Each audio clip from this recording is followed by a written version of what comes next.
let's get started. How many of you were not here? Okay, I'll start up here, but then I'm going to get off the stage really fast, just so I can see all of you and you can see me. First of all, hello. Great to see you again. We're talking about failure and the other F word and the failure value cycle. This is the last we're going to be talking about failure, at least with me. If anybody's interested in corporate, I'm going to do this, I'm not supposed to, but you know what entrepreneurs do, we ask for forgiveness, not permission. Tomorrow morning, if anybody wants to talk about corporate entrepreneurship, because I've done tons of startups and I've done corporate startups, I'm going to do a lab on that, and I'm going to share a few kind of rules from the road, some of the secrets of a corporate entrepreneur, and 2 or 3 keys, if that's of interest. But that's not what we're talking about today.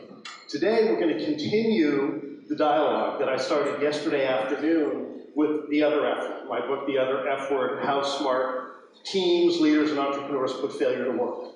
And it's about putting it to work. So we're going to roll up our sleeves, and we're going to do a number of activities and quick little sprints. And in fact, as I spoke, they don't always like me too much here because I change my presentations all the time. So I just sent them one about 15 minutes ago based on some of the feedback that I got from you on things that we wanted to do. So this is a real-time experiment, but if we can't innovate here, where can we innovate, right? So here's what we're going to do. First of all, show of hands, who wasn't here yesterday afternoon for my overview of The Other F Word? Okay. It's okay. We'll make it up. I just deleted most of those slides that I was going to go through for this, but I will be sure that we cover the core elements of the 7 stages of the failure value cycle. And in fact, we start with a couple of the key ones to start with. So let me just provide about 5 or 10 minutes, if that, of an intro, and then we're going to do a couple of activities, and I'll provide some more content and some examples, etc. I want there, to the extent we can, do we have those boxes around here? We do. Let's ask lots of questions too, because the whole idea is I'm going to try and provide some examples. Some of them are ones I've observed or CEOs I've talked to, some are ones I've personally experienced, and I want to hear your examples too. So let's start from a lab standpoint. This is where I started. This is where we were all really good, right? We learned from our failures. We learned from our mistakes. We all figured these things out on our own way back when we were kids. And then I referenced yesterday, okay, this guy gets it. He knows in order to innovate, he's going to have failures along the way, right? We had the fire phone. We had Amazon auctions. We've had a lot of those types of failures along the way, but you didn't fail too badly to become the richest man in the world. So, and he understands failure math. And failure math is really important here. It really is a portfolio approach. You want to drive a lot of innovations, you got to try a lot more things than the number of innovations you want to drive. Because from an entrepreneurship standpoint, we know that 8 out of 10 startups fail. And that number still continues with venture-backed startups too. You saw my metric yesterday, 75% of venture-backed startups don't even return the amount of capital that they've had invested in them to their investors, let alone provide a return on investments. And given failure math in the venture community, you know what the average venture capitalist is looking for at a minimum when he invests in an A, B, or C round as far as a return on investment? 10x.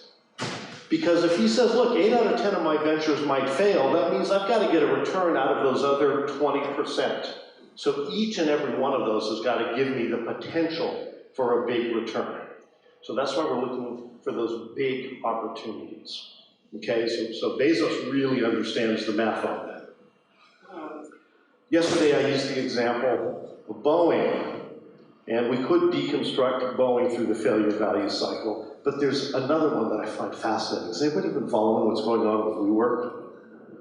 Oh my God, what a train wreck.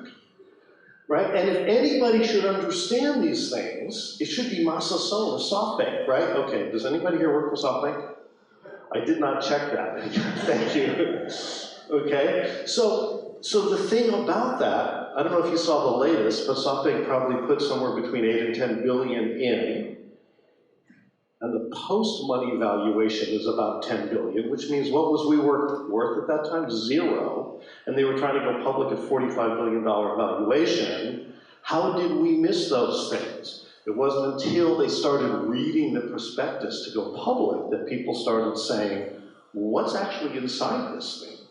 So one of the things it tells us, because that was all done inside the envelope, right? If you know WeWork, right? It was all done with inside rounds, and everybody was trading with themselves. The moment you got outside into the marketplace, and in this case it was the marketplace of investors, they said, wait a minute, we're not sure we buy all of this. And then people started taking on it and the wheels came off. So had they taken this through the failure value cycle, and you all have copies of it in front of you, the 7 stages, they would have been able, they, Massasohn, SoftBank investors, to perhaps at least avoid the worst of these catastrophes. Oh, I love this headline. This was last week. So the reason why these things happen is because we actually don't have a specific, or at least not until now, we didn't have a specific way to deal with failure, right? And that's why we wrote this book. Turning failure from this regrettable event into a strategic resource, right? We don't want it to happen, so what I'm going to work with you all today on is how do we limit the damage up front? When it does happen, how do we respond in the moment? And in particular, when we've had that failure, when we've already paid for it, how do we extract all the value from the failure so that we can turn it into that resource that it is, into an experiment that delivers new knowledge. Now, this is something that, failure is something we think about a lot because we hate it, but we don't talk about it a lot. So this is our first activity. What I want each of you to do is spend the next 2 minutes to think about a professional failure you've had. I do not want you to think about a romantic failure. I do not want you to think about some of those things you can't share, but I want you to think about a professional failure you've had, a business setback, a project that didn't meet us. These guys are talking romantic failures, right? But think about a business failure or setback that just didn't work out. And you'll see the instructions, they're right on the sheet. Why did that happen? Right? What did you learn from that? And then finally, how could you put that to work again? So I want you to take about 2 minutes to kind of frame that, and and then you're going to share that at the table. So again, nothing particularly embarrassing or that you need an NDA to share. And then I'll come back in just a minute.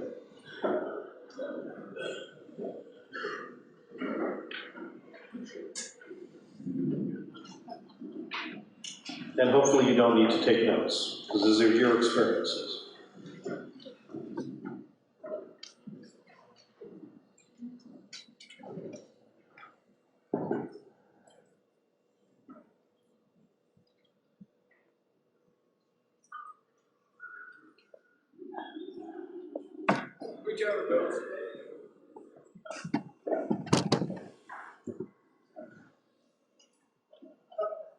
Okay, as you finalize that, I think hopefully everybody has something in mind, and if not, it'll come to you. I want to give you one additional tip before we start sharing.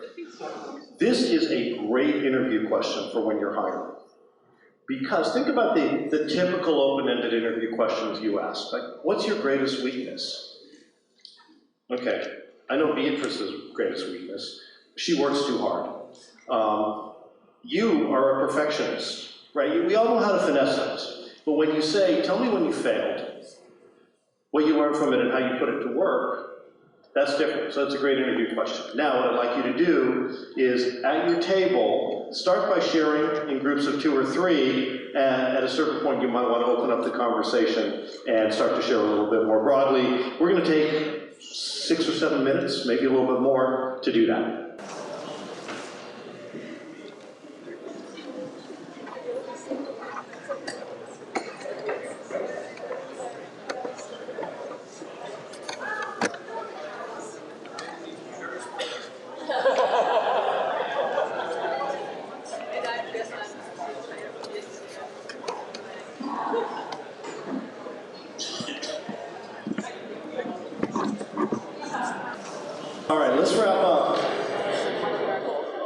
nice moment or two. Now, where are the people with the boxes?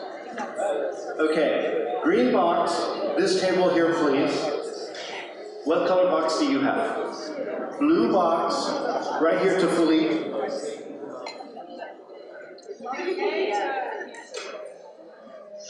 Oh, we have the red, oh yeah, wait a minute, where's my red box? Red box right there at table 26. Yeah, exactly. No, right there. I'm sorry, what was your name? Monique, perfect. All right. This is the therapy portion of our hour together. I hope everybody feels better. So here's one thing that I hope happened. When you share failures, you realize, or in situations like this, you find some common threads, right? And you realize that, okay, this happens to all of us, and it's okay to talk about it. Now, you're all leaders of innovation in your organization, in one way or another. How often do you talk about failures with your colleagues? Probably not a lot, right? Probably not a lot, because we don't like to talk about those things. But sometimes it's somewhat healthy, because the moment one of you started, okay, I thought it was clicking. The moment one of you started sharing, I'm guessing, because it started really slow with you guys, like you didn't want to share. But then, once you started sharing, all of a sudden the conversation picked up, and you realize you have a lot of common experiences. Now, I caught, which was fascinating for me, a number of common threads in the tables that I kind of sat down and listened to a little bit. What were the key takeaways? I'm going to ask just for some key takeaways, not the whole story, but some key takeaways. Philippe, what was your key takeaway? Maybe kind of a lesson learned and a takeaway. By the way, thanks for volunteering, even though I volunteered you, but thank you. I got volunteered, yes. So my major takeaway was we developed an internal tool, and then what happened, we were so busy with developing features, we totally forgot to engage. Not totally, but way too much. So my takeaway was more internal marketing to drive adoption as early as possible. And I heard I'm not the only one. There seems to be other groups having the same challenge in the past. Perfect. Thank you. Hold on. Round of applause for sharing a little bit on that. Now I'm coming over here to table 30 with Florian and Nana. Now, can you share, either or both of you, kind of key takeaways and then what you would do differently next time? Yeah, so in my organization we call it voluntold, when you are told to say something and not volunteer, but okay. So I think we had different failures, and the funny thing was that they actually were kind of tying together, so they were in very different areas, very heavily scientific, in insurance and also in strategy and HR. And then what was common for our failures were that we didn't include the people that were to use our products, so we didn't align with stakeholders. So that was you could say the key feature, I guess, for all the failures that we shared, right? Yeah, absolutely. We always assume to know what the people want, so we found out very easily by talking to the people, simple human interaction, that potentially it's often not the case. Yeah, so actually talking to your stakeholders, talking to your customers, not a bad idea, as it turns out. Not too bad. Yeah, not a bad idea. Go figure, right? By the way, and we'll talk more about this tomorrow if I see you, I'm just curious, how many of you in the last month talked to more than 5 customers in 1 week?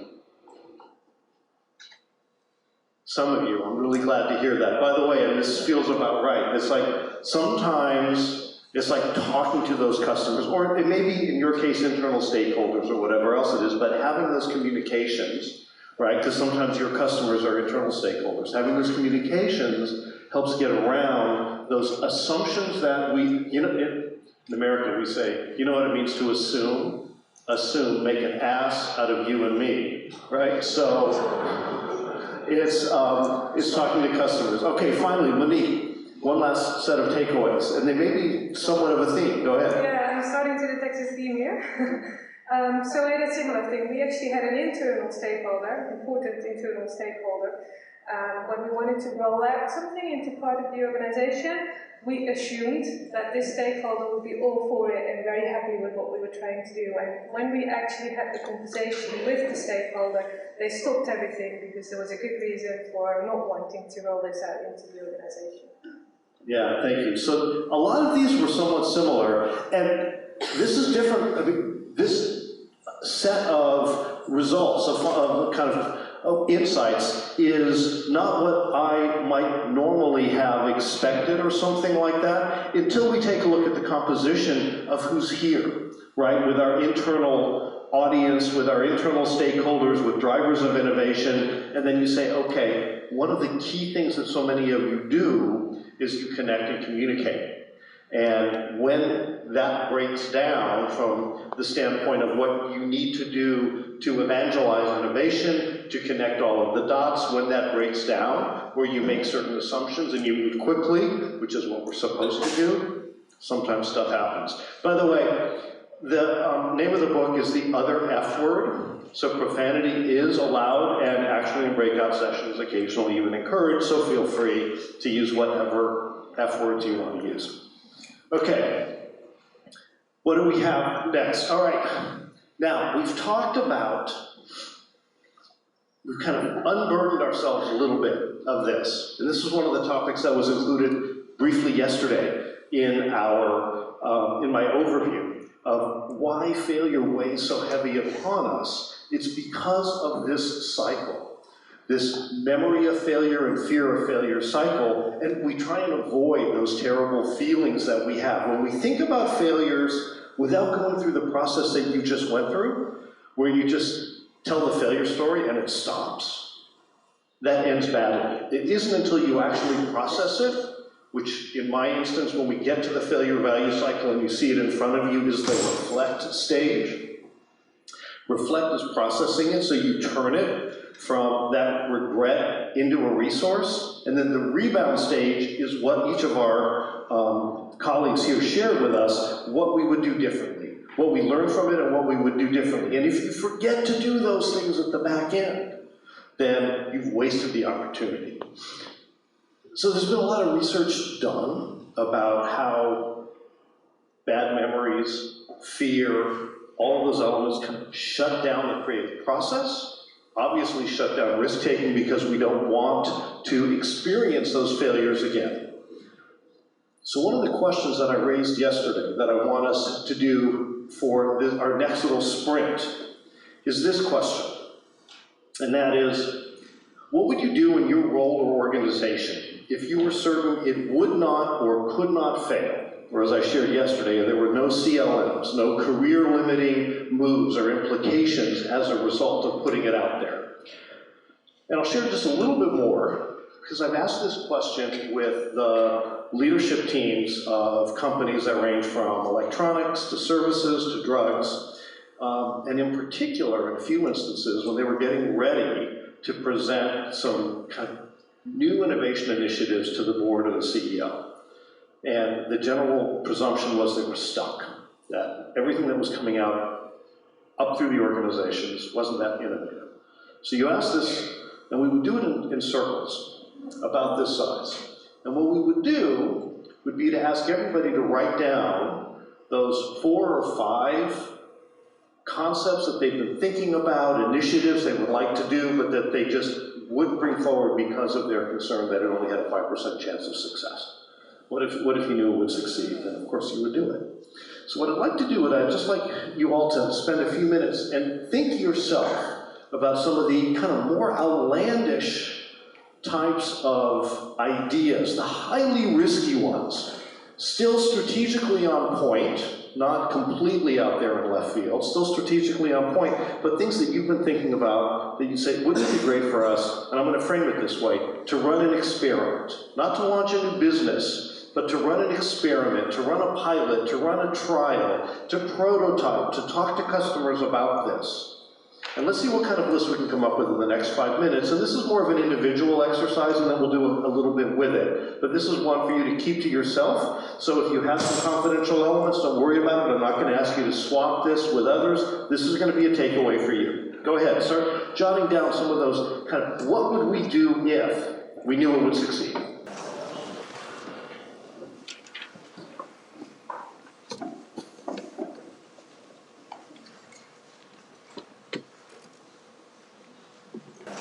Here's something to get you a little unstuck if you're stuck. How many of you face competition from small entrepreneurial companies that are nipping at your heels from every direction? All of you, one way or another, I would expect.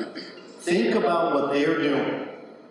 What if you were to launch something even more ambitious, audacious than that? Because, you know, those guys don't care if they're going to fail. Those guys know 8 out of 10 of them are going to fail. And by the way, they're doing it with OPM. You know, OPM, other people's money. Most of them have raised money from other folks. So their job is to go big or go home. How can you go bigger? What would you do? Even if it only has a 5% chance of success. Think about those little nimble entrepreneurial competitors.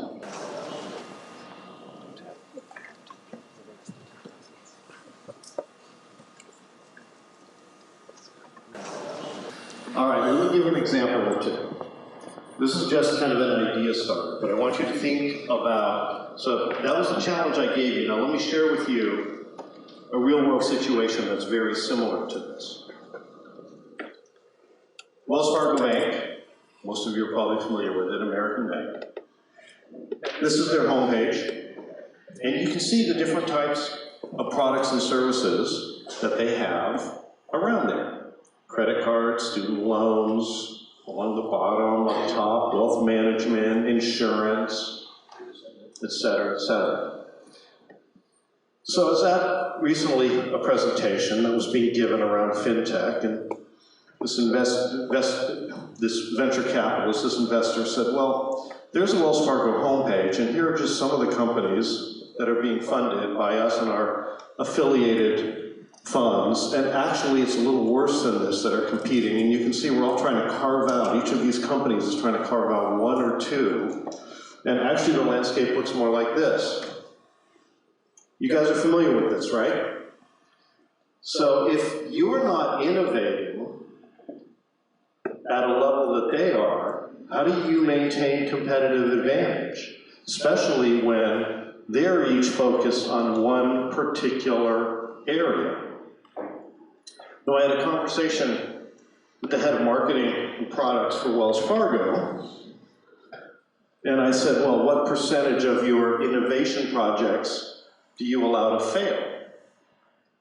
And this person responded, whoa, cowboy, bank and failure, these are two words we do not want to put together. For obvious reasons, right? But in that, I had a big insight. It's like, okay, bank failure, bad. Yesterday, when I talked with you all about failure zones, that would be a no-fail zone, right? That's your balance sheet. You cannot mess that up. But in these areas of new product innovation, you have to be thinking more aggressively around this. So the answer was we tried to have none of our new innovation projects, new project launches, etc., fail. So I said, okay, so what do you have, a bunch of mediocre innovations?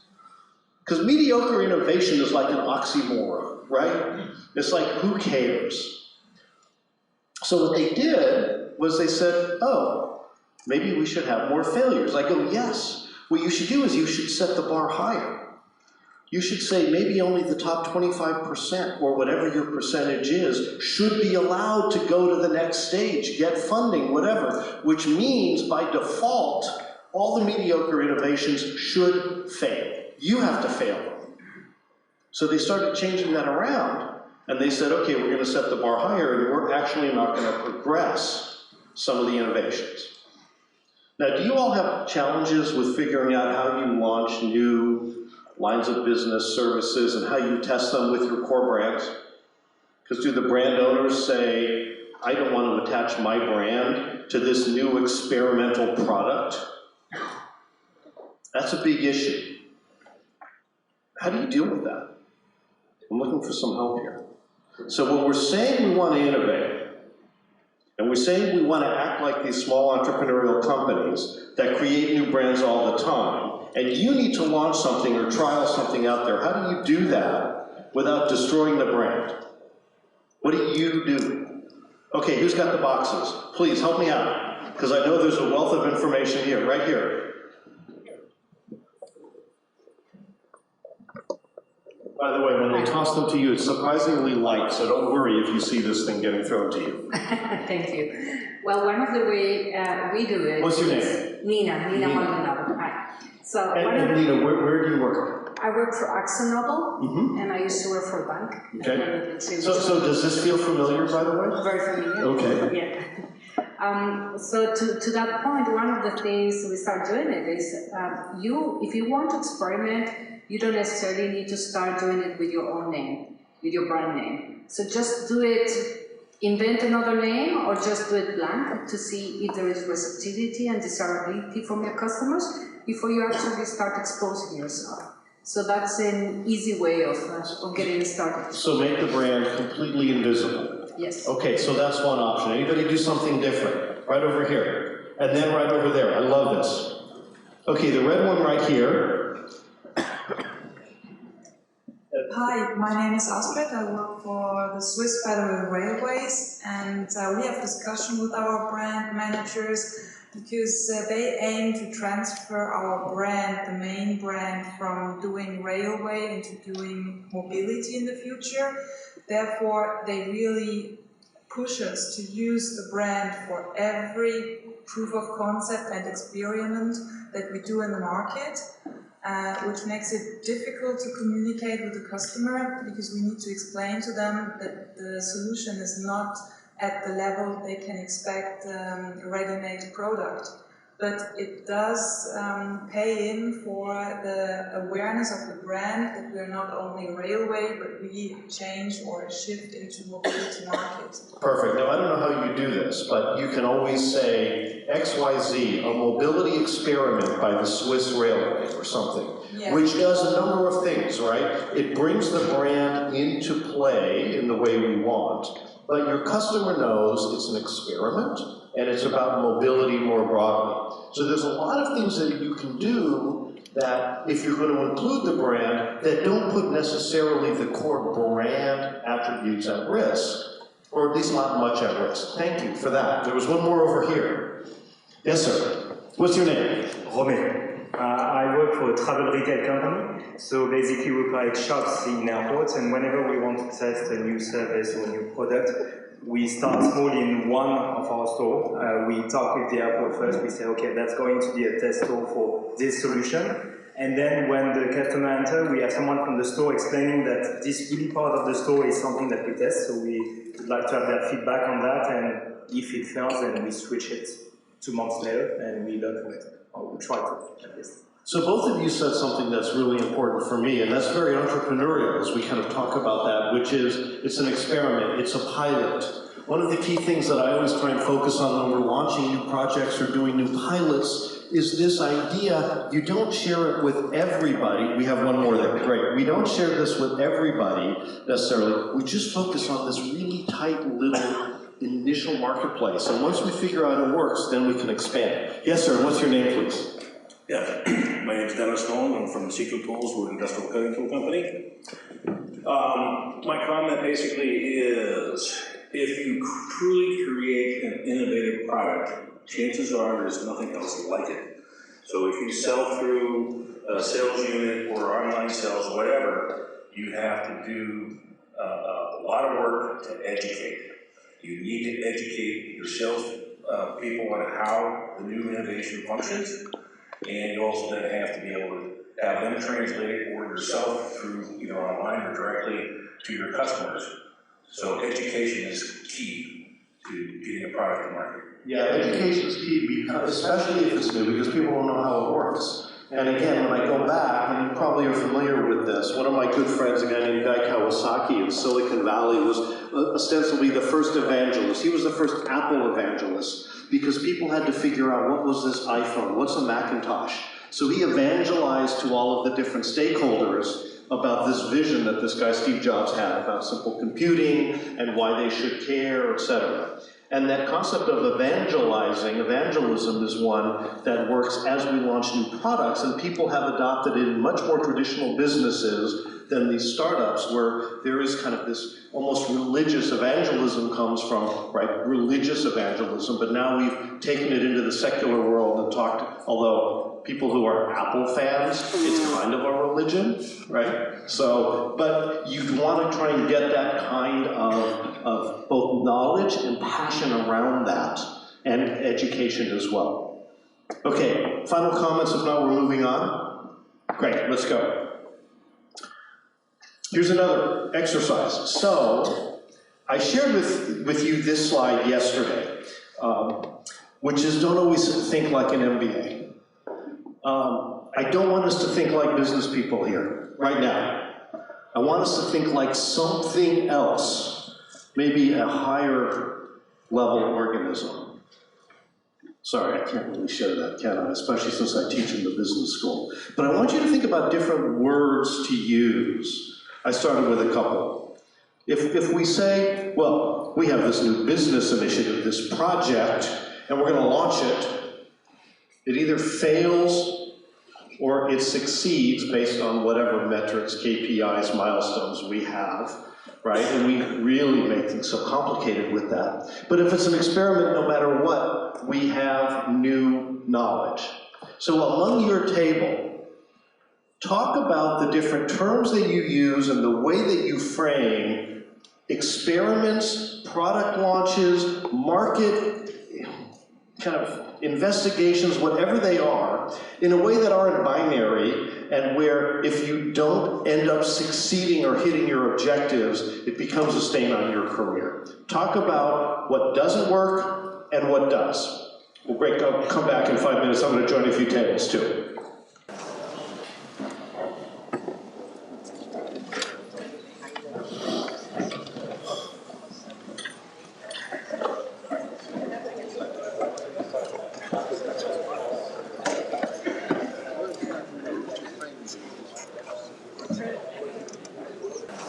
All right, let's bring this back. But this is really interesting because what started out as a really low, oh, where's Kat? Kat, can you give that to Kat? What started out as a kind of a slow conversation, all of a sudden started building momentum, and I started hearing words I've never heard before. And some I have and some I haven't. So I want to share just a few, and if there are others, let's just do some really quick tossing of the boxes from one to another. Kat, give us a quick one. How do you approach this? So we use the word hypothesis, and we either prove or disprove it. So to use the example that you gave us was, we believe that everybody is going to buy this phone, and then we'll either prove yes or no, and if it's no, then we find out why, and then we go on to the next hypothesis. Yeah, so scientific method using the language of science. Great. Pascal, new word for me. I'm head of our innovation center. We have several labs, and I stimulate the prototype, not prototype, but prototype. So prototype is a pre-prototype? No. When we build something or we want to build something, we go to possible customers and we ask, do you like this? If you build this, and they always say yes. I like it, and as soon as possible, blah, blah, blah. And then you go to market and they don't buy it. Right, of course. So prototyping is put something in the store, either or on the websites, and that you say that I have something, and then they have to push on the buy button. And when they put money on the table, then it's a good thing. Yeah, perfect. Prototype. Okay, oh, we have another one. Pascal here. Toss it. Okay, what we usually do in our company, if it's a high-risk project, we call it a high-risk project, and to tick the box. No, I like that if you take it to the customer. Here's a high-risk product. You have to figure out what market you're facing, but I like that. Okay, here, good luck with that, right? Okay, Stefan, you have a couple that you work with. Here, and toss it over here. Stefan, where's Stefan? There you are, go ahead. I'm Stefan. Yeah. Working for Anchor, we use different terms. So one is the standard project we have. And we have so-called small projects, which is maintenance, where you say nitty-gritty things, you just update a little bit, which distinguishes as well that there's no priority. And then for the real innovations, not working anymore. It's time for the green box. Should I take the green one or just speak up a bit?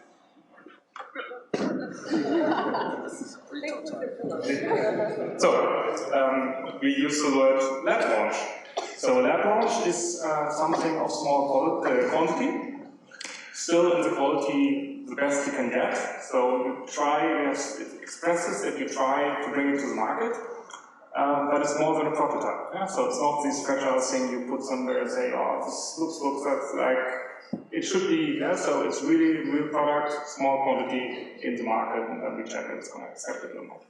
Great. So lab launch. Now some of these are internal and some of them are going to be external. How many of you have ever used this product called Gmail? Yes, I don't know, show of hands. Right. Did you notice that it wasn't until about 1.5 years ago that Gmail finally took the beta off it? I think by then 2/3 of the connected world was on Gmail. But they were letting you know that it was still not ready for prime time. So they're using, now it's a tech product, but they were saying this is still a beta. Now we would sometimes get frustrated because it didn't work the way we wanted, but oh, still a beta.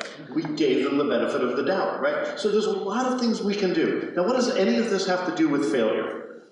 And the answer is, it actually removes the brand from some of that brand risk, the failure risk. So there's different techniques that we can use as we think about this to allow us to take more risks because we're not endangering the mothership, which is kind of what happens. People say, oh, we're endangering the mothership, the brand, the channel, our customer relationships, the primary sources of revenue. Does any of this sound familiar? Right? And we say, no, we're just going to run some experiments on this. All right. Oh, I just want to tell a failure story. Kodak. Now we know, most of us do, and it was in the Museum of Failure, that Kodak had the initial patents for digital photography. And we also know that they basically locked those patents up because it destroyed the business model. By the way, when we talk about business model innovation, we have to be careful because sometimes our business models inhibit innovation. Because what was Kodak's business model? They make all their money by selling cheap cameras, but they make it on film, paper, and chemicals. And digital photography was going to put that at risk. You could charge more for the camera, but what happened to your recurring revenues? So they said, bad idea, let's lock it up, maybe nobody else will figure it out. Also a bad idea, as it turns out. So as Kodak realizes digital photography is going to happen with or without them, they pull the patents out of the vault and start creating digital cameras, but by then, they need some cash. So they go, well, what asset do we know is not going to be worth anything? Oh, we know. The film, because film is dead. So they sold off their film business, including all the manufacturing facilities. Anybody know how this ends? So do you know how each one of your touch screens on your phone, tablet, computer work? A capacitive film that's on the other side of the glass. Do you know the technology and the patents that actually control that? The patents that Kodak used to have for their film business. So in the spirit of the other effort, they fucked up twice. And they actually sold that other asset that they had without understanding what they had at the time by looking outside. I also want to share just and I met a gentleman from Sony. I don't know if he's here now. I just met a gentleman. So I was at Sony in the 1990s.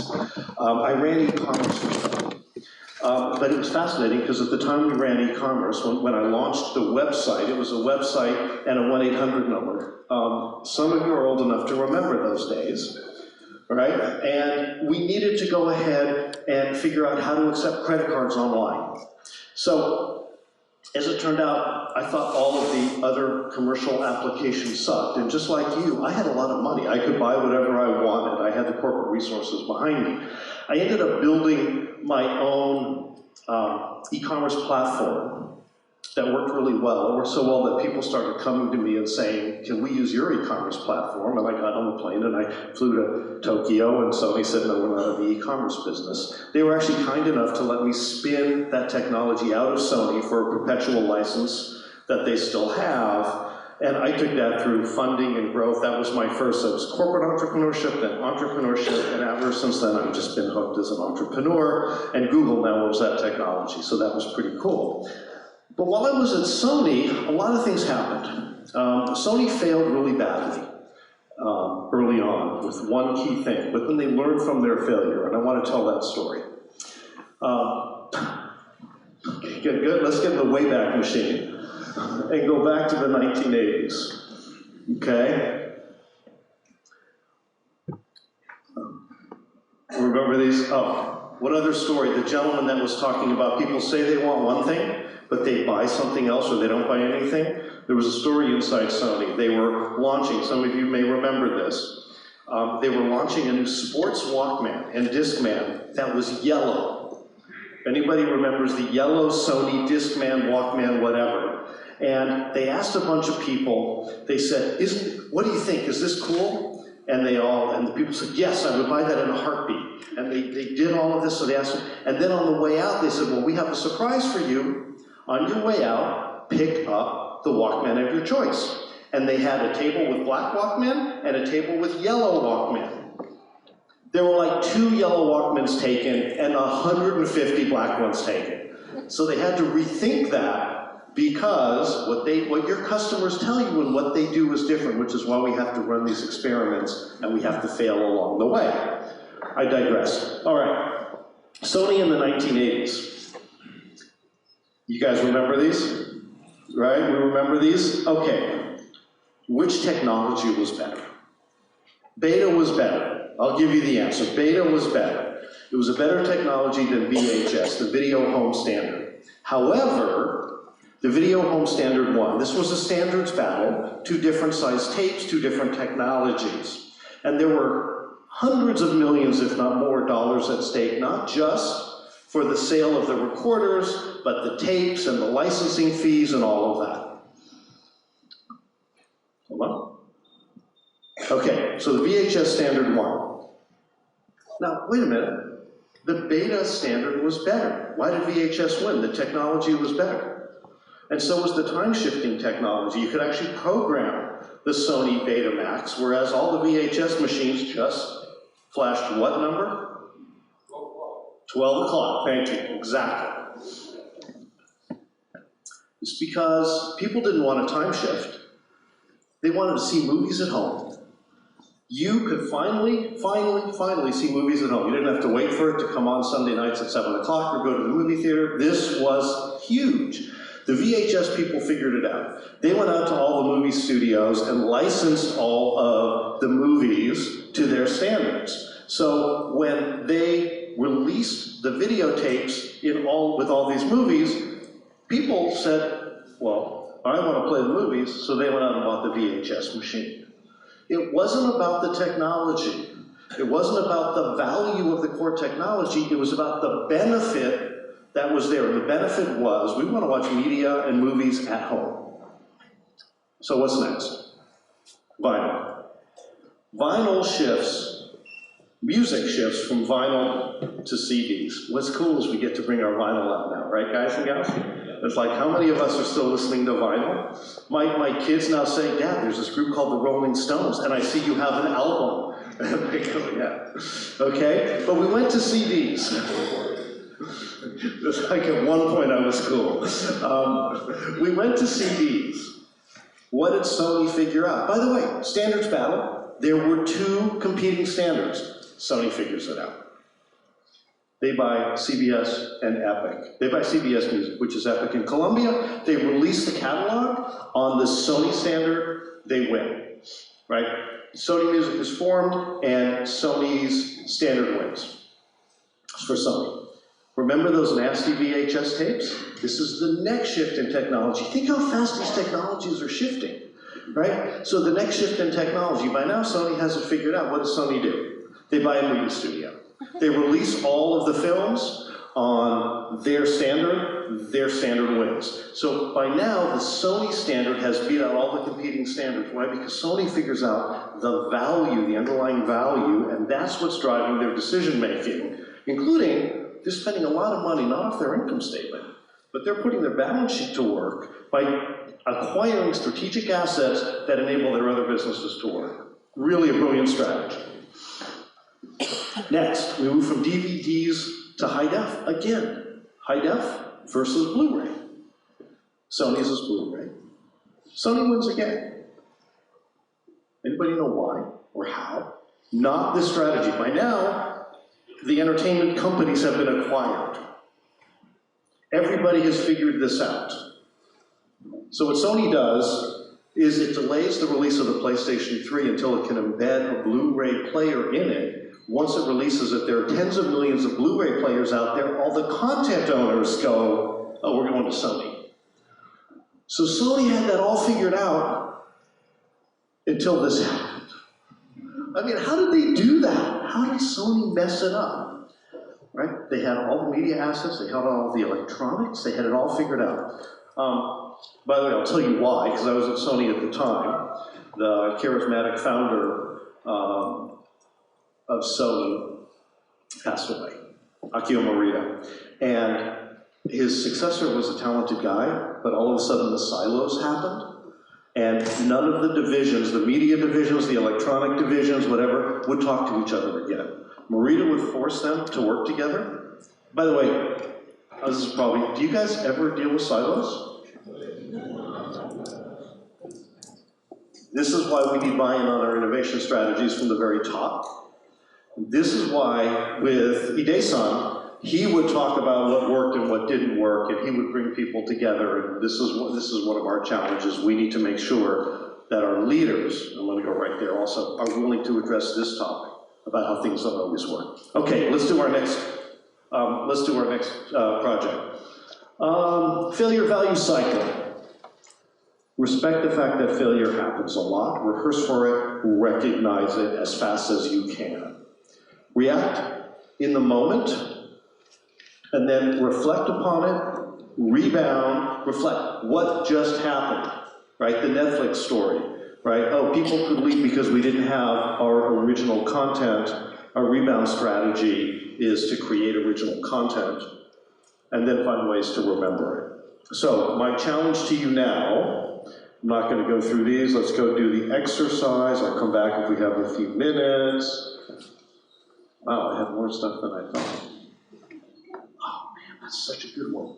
All right, I'm just going to tell you what to do. Let's go to the failure value cycle that's on your chart. And what I want you to do is to take a look at the 7 stages of the failure value cycle and assess, and you can decide if it's you, but even better, your organization. How does your organization respect failure? And there are definitions there. Do they respect that it happens a lot, like at Google or at Amazon? Or do they turn a blind eye and say, we cannot ever have failure? Bank failure, no thank you. And then do the same for rehearse. Do you actually rehearse? Do you run drills? For example, before you release a new piece of software, do you get ready with your customer support capabilities, with your website? Do you stress test it? Do you rehearse for what might happen? And then go through the 7 stages and just fill it in. If you're great at it, fill in the slice of pie all the way. If you suck at it, if you think it is not a competency, just 1 or 2. And fill those in.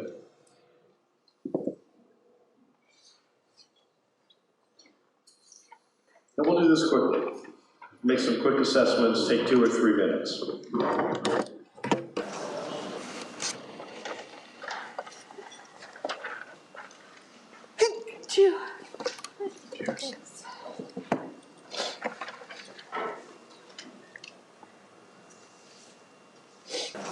How are we doing? You can put a dot there, you can fill in the slice of pie, you can color it in. We have all these great permanent markers, use them.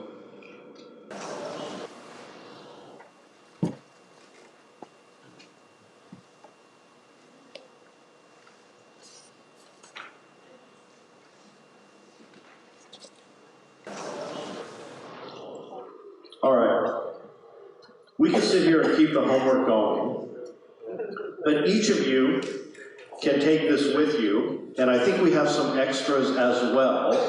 So if you want to share it with your colleagues, take an extra one. Also, and I shared this with you yesterday, if you want to download, not only do we have this exercise, but I have a report card at theotherfwordbook.com. So you give, I think I do collect your email address, but I don't spam you.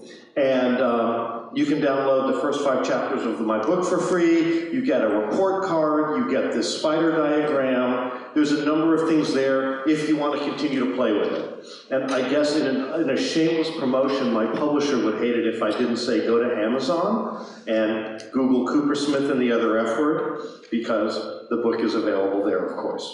All right. I think we're running out of time, but I want to wrap up with 1 or 2 final items. Are we out of time? Almost. Okay. Some organizations, oh, with this, by the way, when I do this activity with groups, we'll spend some time, we'll walk through each stage. We could have spent the entire hour. If we had a day together on this, we would have spent time assessing our own organization, so we would have had common frames of reference. I asked people to fill it out themselves and then share with one another. And it's pretty amazing sometimes what happens. Most people at the same level and in similar roles complete these charts about the same. But as you move up the organization, people's perspectives really change. As you move into different verticals, they change, and they should. If I'm in manufacturing versus marketing, I should have a different perspective on how we handle failure. I want to share with you in closing just a few examples. This is the rehearse stage. You know, I shared military and others rehearse, but others do too. And what's really interesting is both rehearse and how we recognize it early. This hospital, Barnes-Jewish Hospital, has what they call the Great Catch Award. And they publicly, actually, they recognize these individuals in their annual report. And these individuals are people, typically they're nurses or maintenance people or others that see something in the hospital, in a patient.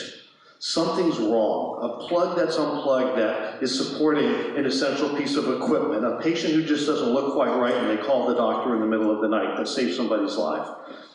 Because they recognize that healthcare is one of those random things where failures happen all the time. And what they do is they reward people for being vigilant, recognizing that failures happen, and they're not afraid to recognize that and reward those people, which I think is really great. And they celebrate the way these people caught that failure, reacted well, and rebounded well. And there's a number of things like this. These kinds of rewards destigmatize it and actually allow you to be much more resilient, not just in healthcare, but across the board. The CEO of UCSF Med Center, bad things never happen on your own timetable. We're constantly rehearsing so we can be as prepared as possible when they do occur. And of course, medical groups do drills, right? They do, in San Francisco, we do earthquake drills. It turns out we now do wildfire drills, if you've been following the news, right? Because we never know. We talked about portfolio of failure zones yesterday. I want to finish, it's kind of a downer, but I want to finish with this. I talked about Wells Fargo in a positive way. Wells Fargo was actually involved in a series of cross-selling, of over-promoting, of creating fake bank accounts, which you may be familiar with. If you opened a checking account, you got a free credit card, although the credit card came with an annual fee, things like that that were happening. And yesterday I shared the video of Reed Hastings, the CEO of Netflix, apologizing after Netflix did the Quickster thing. Here's the CEO of Wells Fargo going on TV and apologizing after this came out. Last week, we got some stunning news about Wells Fargo, a company that's long been viewed as one of the best-run banks in the world. Stock me home for my charitable trust. But since last Thursday, the reputation has been seriously tarnished. Or as I start, I want to tell you, your audience, and our customers that we are sorry. We deeply regret any situation where a customer got a product they did not request. And then today, I see Wells Fargo's CEO defends bank culture, lays blame with bad employees. That's not you.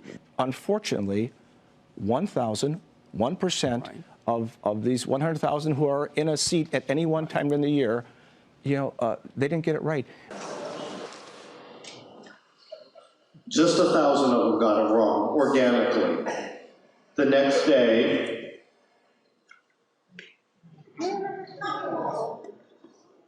so we have to be a little bit more resilient. We have to take ownership ourselves on these types of things. I think I am out of time. Here's my last question for you. Start with yourself. Start with number one. So you all shared stories. What's a good story you can tell about a failure? Right? What's a good artifact that you can display, like WD1 through WD39 on our way to WD40, or the skeleton of the cave bear that Bezos shows and displays in Amazon's lobby, even though Amazon Auctions was a failure. So that's the failure value cycle. I would love to chat with anybody, but I know we have another session here. I'll be just outside in the lobby if anybody wants to debrief or talk a little bit more about this. Please, the other F word, book.com, if you want any of this stuff for free, go there. And it was really a pleasure. Thank you for the last hour.